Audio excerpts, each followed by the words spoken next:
నమస్తే, welcome to our channel. Jagan ప్రభుత్వ హయాంలో వేలాది కోట్ల రూపాయలతో జరిగినటువంటి లిక్కర్ స్కామ్ లో రాజ్ కసిరెడ్డి అరెస్ట్ అయ్యారు. మరి రాజ్ కసిరెడ్డి అరెస్ట్ అయిన తర్వాత ఆయన విచారణలో పలు కీలక అంశాలైతే వెల్లడించారు. మరి మొత్తానికి ఈ స్కామ్ లో కర్త కర్మ క్రియ అంతా కూడా జగన్మోహన్ రెడ్డే అన్నట్టుగా కూడా తెలుస్తుంది. దీనిపైన పూర్తిగా విశ్లేషించడానికి మనతో పాటుగా ఉన్నారు ప్రముఖ రాజకీయ విశ్లేషకులు కొత్త రవీంద్రబాబు గారు. సార్ నమస్తే. సార్ నమస్తే. ఢిల్లీలో జరిగినటువంటి లిక్కర్ స్కామ్ కాదు, దానికి డబుల్ కాదు, చాలా రెట్లు ఎక్కువగా ఆంధ్రప్రదేశ్లో లిక్కర్ స్కామ్ జరిగిందని చెప్పి పలు వార్తలు ఎప్పటి నుంచో వస్తున్నాయి సార్. మరి మొత్తానికి ఈ లిక్కర్ స్కామ్లో మెయిన్గా A1గా ఉన్నటువంటి కసిరెడ్డి రాజశేఖర్ రెడ్డి అరెస్ట్ అయ్యారు. ఆయన చెప్పినటువంటి అంశాలు చూసుకున్నట్లయితే మొత్తానికి ఈ స్కామ్ మొత్తానికి కూడా కర్త కర్మ క్రియ జగన్మోహన్ రెడ్డి అని చెప్పి అంటున్నారు. మరి కసిరెడ్డి జగన్మోహన్ రెడ్డి OSD అయినటువంటి కృష్ణమోహన్ రెడ్డి పేరు చెప్పారు. అదే విధంగా భారతీ రెడ్డి ఎంప్లాయీ అయినటువంటి బాలాజీ గారి పేరు కూడా చెప్పారు. మరి మొత్తానికి వీళ్ళందరికీ నిధులు అందజేసేవాడిని, ఆ పైనుంచి అక్కడి నుంచి బిగ్ బాస్ కి చేరాయి అనేటువంటి వార్తలు వస్తున్నాయి. ఏమంటారు, మీరేమంటారు, మీ విశ్లేషణ ఏంటి సార్? ఇప్పుడు ఆంధ్రప్రదేశ్ రాష్ట్రంలో మీరు ప్రస్తావించినట్టుగా భారతదేశంలోనే అతిపెద్ద scam Andhra Pradesh liquor scam. Delhi liquor scam దీంతో పోలిస్తే నీటి బొట్టు లాంటిది అని ఎంపీ గారు పార్లమెంట్లో ప్రస్తావించిన కొటేషన్ ఇది.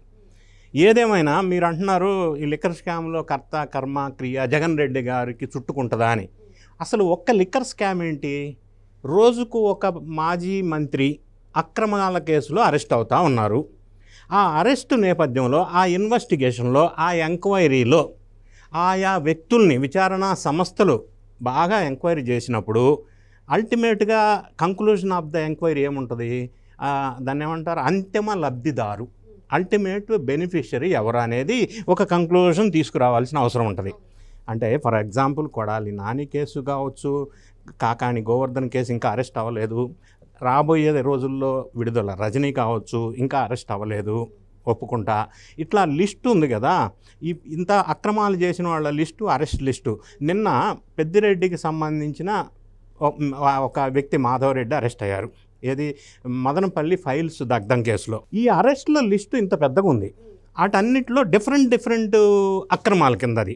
సో ఆయా సంస్థలు ఆ అక్రమాల్లో అల్టిమేట్ బెనిఫిషరీ ఎవరు అనేది కంక్లూజన్ తీసుకొస్తే మరి అన్నిట్లో జగన్ రెడ్డి కర్త కర్మ క్రియ కాదా? ఒక లిక్కర్ స్కామ్ అని ఎలా చెప్పగలం? సో మీరు ప్రస్తావించారు లిక్కర్ స్కామ్. లిక్కర్ స్కామ్లో ఇప్పుడు కసిరెడ్డి లేదా కేసిరెడ్డి రాజశేఖర్ రెడ్డి A1, A2 అప్పట్లో బేవరేజెస్ కార్పొరేషన్ MDగా ఉన్న వాసుదేవరెడ్డి, A3గా ఉంది సత్యప్రసాద్ స్పెషల్ ఆఫీసరు, A4గా MP మిథున్ రెడ్డి, A5గా విజయసాయిరెడ్డి, A6గా సజ్జల శ్రీధర్ రెడ్డి. నిన్న లేటెస్ట్ న్యూస్, సజ్జల శ్రీధర్ రెడ్డిని హైదరాబాద్లో అరెస్ట్ చేసి తీసుకెళ్లారు. సో టోటల్ నిందితులు 29 మంది. ఇక్కడ గమనించినట్టయితే 29 మంది నిందితుల లిస్టులో ఫస్ట్ 1, 2, 3, 9 మాత్రం మనం గుర్తుపట్టగలం. తర్వాత లిస్ట్ అంతా కూడా జ్యువెలరీస్, డిస్టిలరీస్, ఇక రకరకాల. అంటే దీన్ని నేను ఎందుకు ఈ మాట చెప్తున్నా అంటే, ప్రధానంగా ఎక్కడ ఎవరు కీలక పాత్ర పోషించారు, అక్కడ నుంచి లబ్ధి పొందింది ఎవరు. ఇప్పుడు జ్యువెలరీస్ లిస్ట్ ఎందుకు వచ్చింది? ఈ లంచాల రూపంలో డిస్టిలరీస్ వాళ్ళు బిగ్ బాస్కో ఇంకొకరికో ఇవ్వవలసి వచ్చినప్పుడు ఈ అమౌంట్ని జ్యువెలరీ షాపులకి అందజేశారు. వాళ్ళు గోల్డ్ రూపంలో ప్రతిఫలం వీళ్ళకి అందజేశారు. కాబట్టే ఈ నిందితులు 29 లిస్టులో చాలా జ్యువెలరీ షాప్స్ ఉన్నాయి, గోల్డ్ షాప్స్. సో ఇదంతా భారీ స్కామ్ రూపకల్పన జరిగింది. అసలు ఫస్ట్ ఏంటి? లిక్కర్ స్కామ్ ఆంధ్రప్రదేశ్లో క్యాష్ ట్రాన్సాక్షన్ ఎందుకు జరిగింది? రెండోది లిక్కర్ పాలసీయా, లిక్కర్ స్కామా? విజయసాయిరెడ్డి ఇంట్లో కసిరెడ్డి రాజశేఖర్ రెడ్డి, మిథున్ రెడ్డి, సజ్జల శ్రీధర్ రెడ్డి వీళ్ళు ఫ్రేమ్ చేయటం ఏంటి? లిక్కర్ పాలసీ ఫ్రేమ్ చేయాల్సింది వీళ్ళు కాదు కదా, వీళ్ళు స్కామ్ ఫ్రేమ్ చేశారా? అది ఎలా సాధ్యం? రెండోది డిస్టిలరీస్ అన్నీ కూడా వీళ్ళు పాలసీ వచ్చిన తర్వాత స్థాపించిన డిస్టిలరీస్.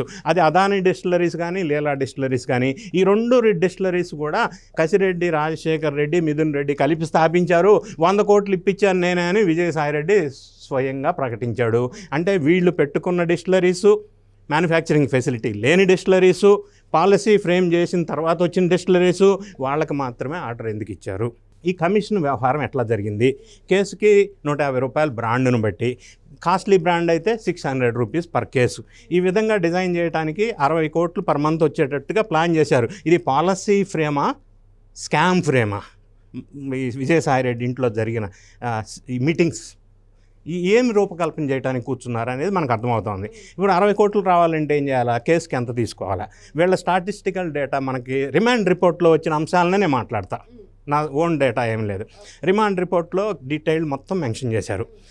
వాళ్ళ ఎస్టిమేషన్ ఏంటంటే 30 lakhs పర్ మంత్, అంటే లిక్కర్ విస్కీ ఇవన్నీ ఉంటాయి కదా, అవి 30 lakhs కేసెస్ సేల్ అవుతాయి అంట. 10 lakhs కేసెస్ బీరు సేల్ అవుతుంది. Total 40 lakhs cases per month sale అవుతాయి. కాబట్టి ఒక్క కేసు మీద ఎంత ఫిక్స్ చేస్తే పర్ మంత్ 60 crores వస్తుంది అనేది డిజైన్ చేసి క్యాలిక్యులేషన్ చేసి ఫిక్స్ చేశారు. ఈ విధంగా ఫిక్స్ చేయటం వల్ల బ్రాండెడ్ లిక్కర్ ఏదైతే ఉందో అన్ని వేరే స్టేట్స్లో దొరికే ఏది కూడా ఆంధ్రప్రదేశ్లో దొరకకుండా చేశారు. ఎందుకంటే ఇప్పుడు బ్రాండెడ్ లిక్కర్ డిస్టిలరీస్ ఆంధ్రప్రదేశ్ వాళ్ళు అడిగినంత కమిషన్స్ ఇవ్వరు. ఎందుకంటే ఇక్కడ ఆంధ్రప్రదేశ్లో ఇస్తే వేరే స్టేట్లో వాళ్ళకి ప్రాబ్లం అవుతుంది, బిజినెస్ చేయలేరు.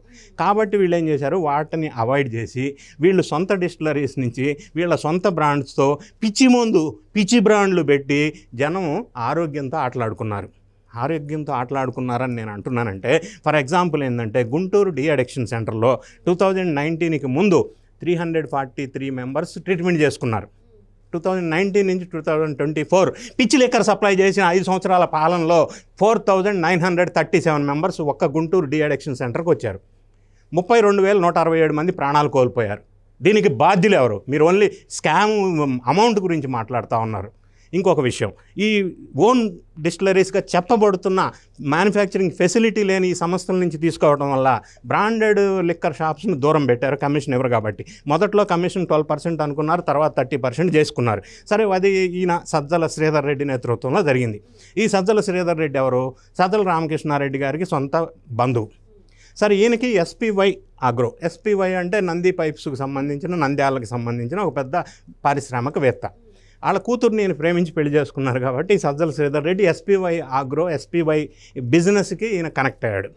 ఈయన నేపథ్యంలో వీళ్ళ చుట్టం కాబట్టి ఇదంతా పంచాయతీ జరిగింది. దీనివల్ల ఇంకొక డేటా మనకి రిమాండ్ రిపోర్ట్లో ఏం ప్రస్తావించారంటే, బ్రాండెడ్ లిక్కర్ ఏదైతే ఉందో అన్ని స్టేట్స్లో అవైలబుల్, అది ఆంధ్రప్రదేశ్లో తగ్గించేశారు, ఇవ్వకుండా ఆర్డర్ ఇస్తే వాళ్ళు కమిషన్ ఇవ్వరు కాబట్టి.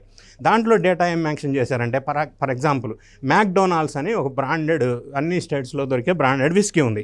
అది జగన్ రెడ్డి గారి రాకముందు ఆంధ్రప్రదేశ్లో 23.79 lakhs cases per month consumption ఉండేది.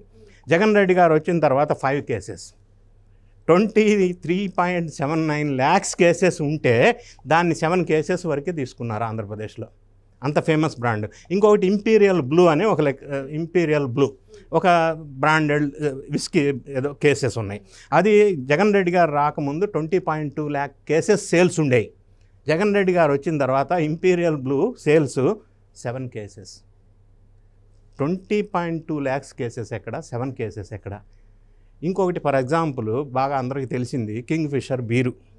గతంలో జగన్ రెడ్డి గారు రాకముందు సేల్స్ చూసినట్టయితే 1,02 lakhs కేసెస్. జగన్ రెడ్డి గారు వచ్చిన తర్వాత అటువంటి కింగ్ ఫిషర్ని 11 lakhs కేసెస్ మాత్రమే తీసుకున్నారు.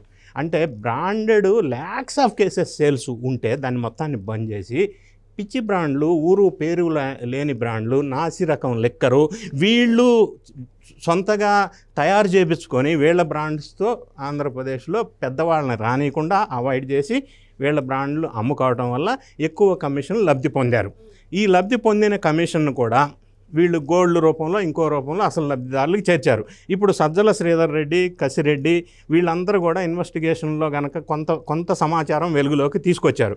కసిరెడ్డికి అసిస్టెంట్గా సహకరించినటువంటి వ్యక్తి చాణక్యను కూడా అదుపులోకి తీసుకున్నారు. ఇప్పుడు లేటెస్ట్గా ఈరోజు డెవలప్మెంట్ సజ్జల శ్రీధర్ రెడ్డి. సో వీళ్ళ ఇన్వెస్టిగేషన్లో, ఇంటరాగేషన్లో ఎట్టి పరిస్థితుల్లో కసిరెడ్డి రాజశేఖర రెడ్డి ఎట్లయితే కొంత సమాచారం ఇచ్చాడో, విజయసాయి రెడ్డి ఎట్లయితే ఇచ్చాడో, మిథున్ రెడ్డి తెలియదు, గుర్తులేదని అన్నప్పటికీ ఈ చాణక్య ప్లస్ ఈ సజ్జల శ్రీధర్ రెడ్డి ఫర్దర్ ఇన్వెస్టిగేషన్లో అల్టిమేట్ బెనిఫిషరీ ఎవరు, ఈ సంచులు, ఈ పైసలు, ఈ కట్టలు అసలు ఎవరు మీకు ఇన్స్ట్రక్షన్ ఇచ్చారు, ఎవరు ఆదేశాలు ఇచ్చారు, నెంబర్ 1. ఇవన్నీ ఎక్కడికి చేరినాయి? ఇక్కడి నుంచి ఇక్కడికి నుంచి మరి ఎక్కడికి చేరినాయి? అల్టిమేట్గా తాడేపల్లి ప్యాలెస్ జర్నీ అని ఎవడో ఒకటి చేర్చినాడు చెప్పవలసి వస్తుంది. చెప్పినప్పుడు అప్పుడు జగన్ రెడ్డి గారి దగ్గరికి ఈ మ్యాటర్ అంతా వచ్చి అరెస్ట్ చేసే వ్యవహారం అనేది పోలీసులు ఆలోచిస్తారు. ఇక్కడ ఇంకో విషయం నేను తెలియజేస్తాను. ఎన్డీఏ గవర్నమెంట్లో అక్రమ అరెస్టులు చేయటం లేదు అనటానికి ఇది ఒక ఎగ్జాంపుల్. ఇదే కాదు, ప్రతి జరుగుతున్న కేసులన్నీ మనం పరిశీలిస్తే అర్థమవుతుంది. ఫర్ ఎగ్జాంపుల్ 2023లో జగన్ రెడ్డి గారు అప్పట్లో నారా చంద్రబాబు నాయుడు గారి మీద ఈయన పెద్ద లిక్కర్ స్కాము అవినీతి పాల్పడ్డాడని చెప్పి ఈయన మీద అక్టోబర్ 28, 2023లో చంద్రబాబు నాయుడు గారిని A3గా చేర్చి ఒక కేసు పెట్టాడు. పెట్టి అప్పట్లో పెద్ద ప్రచారం చేశాడు ఈయన లిక్కర్ స్కామ్ చేశాడని. ఎందుకంటే ఈయన PMK డిస్టిలరీస్కి, SPY ఆగ్రో డిస్టిలరీస్కి, విశాఖ డిస్టిలరీస్కి అప్పట్లో అనుమతులు ఇచ్చాడు. దాన్ని పెద్ద ఎత్తున లిక్కర్ స్కామ్ చేసి ఆయనకు అనుమతులు ఇచ్చాడని జగన్ రెడ్డి గారు ఆయన A3గా చేర్చి కేసు పెట్టాడు. అది అక్రమం అంటే. ఈ రోజుకి కూడా ఇంత వేల కోట్ల స్కామ్లో ఈ రోజుకి కూడా జగన్ రెడ్డి గారి పేరుని నిందితుల లిస్టులో చేర్చలేదు. ఇది సక్రమం అంటే. ఈ రెండింటికి డిఫరెన్స్ అది. ఎందుకు చేర్చలేదు అంటే అనవసరంగా ఆధారాలు లేకుండా, ఎవిడెన్సెస్ లేకుండా ఇవన్నీ తొందరపడి నిర్ణయాలు తీసుకోకూడదు అని ఎన్డీఏ గవర్నమెంట్ ఒక డెసిషన్ తీసుకున్నట్టుగా మనకి స్పష్టంగా ఈ విషయాలను చూస్తే అర్థమవుతుంది. రెండోది, రిమాండ్ రిపోర్ట్ నేను పూర్తిగా స్టడీ చేశాను. అందులో డీటెయిల్స్ చూసినట్టయితే వీళ్ళంతా కూడా ఒక లీగల్ ఫ్రేమ్వర్క్లో అల్టిమేట్ లబ్ధిదారు ఎవరు అనే కూపీలాగే ప్రయత్నం చేస్తూ ఉన్నారు. అందులో భాగంగానే పరంపరగా అరెస్టులు అవుతూ ఉన్నాయి.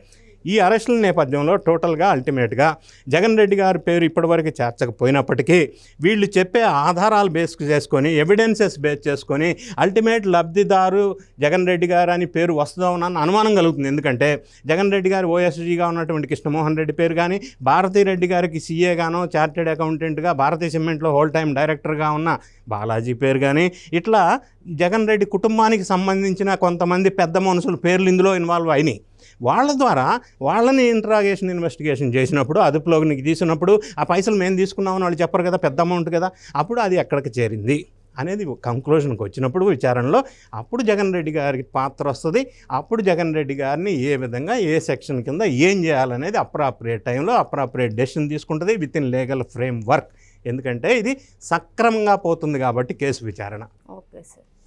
మరి మొత్తానికి ఈ ఆధారాలన్నీ సేకరించి కూడా అప్పుడు జగన్ని నిందితుడిగా చేరుస్తారని చెప్పి ఇది సక్రమమైన ప్రాసెస్ అని చెప్పి సార్ చెప్తున్నారు. Thank you sir. Thank you.